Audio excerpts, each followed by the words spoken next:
In Madeline Miller's Circe, power is not a choice or an achievement. It is a biological absolute, determined by the blood flowing through your veins. The universe is a rigid pyramid. At the peak are titans and Olympian gods. Below them are nymphs, and at the bottom are mortals, possessing nothing, subjugation. Every class above uses its inherited strength to keep the classes below in constant, trembling obedience.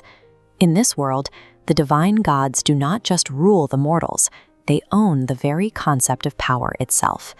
Upward mobility is not just difficult, it is a physical impossibility. Circe is born into the absolute center of this perfection, as the daughter of Helios, the titan of the sun. Yet she possesses none of his radiance. Her eyes are dull, streaked yellow.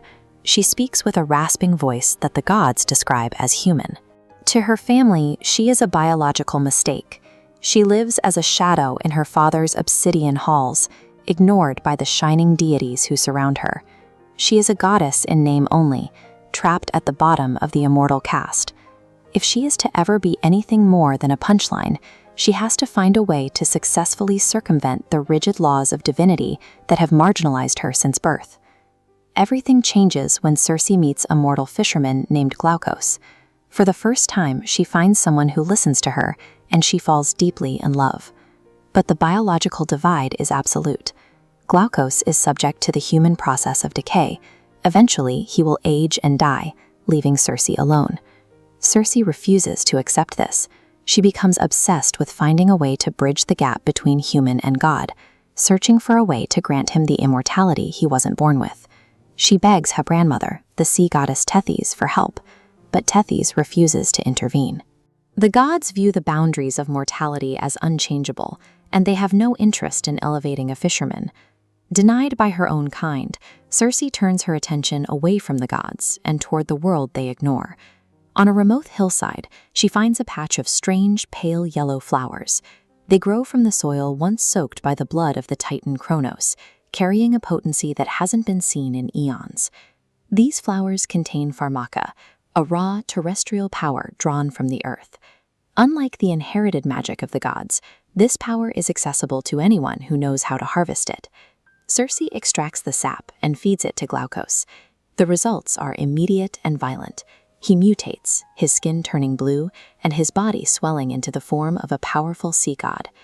When Glaukos later rejects her for the nymph Scylla, Circe uses the same sap to poison Scylla's bathing pool. The magic reacts to the nymph's jealousy, transforming her into a shrieking, multi-headed monster that haunts the sea. Circe has effectively rewritten the laws of nature. Using nothing but the juice of a flower, she has dictated the destiny of two beings, bypassing the authority of the gods entirely. Distraught by the horror she's unleashed, Circe goes to her father, Helios, and confesses. She expects to be crushed by his divine wrath for meddling with the order of the world. But Helios refuses to believe her. He insists that these transformations were simply the predetermined will of the fates, and that a lesser nymph like her couldn't possibly possess such power. When Circe argues, Helios erupts in a wave of searing heat. He burns her skin to ash, using his solar aura to physically silence her. Helios is the supreme authority of the sky, yet he finds it necessary to physically crush a confession from a daughter he claims is insignificant. Circe is saved by her brother, Aeetes. He uses his own brewed potions to instantly heal her burns, something only the highest gods are supposed to be able to do. He tells her they are pharmakeis, witches. A pharmakeis is a being who uses earth-based potions to manipulate the physical world, a craft that operates outside the gods' control.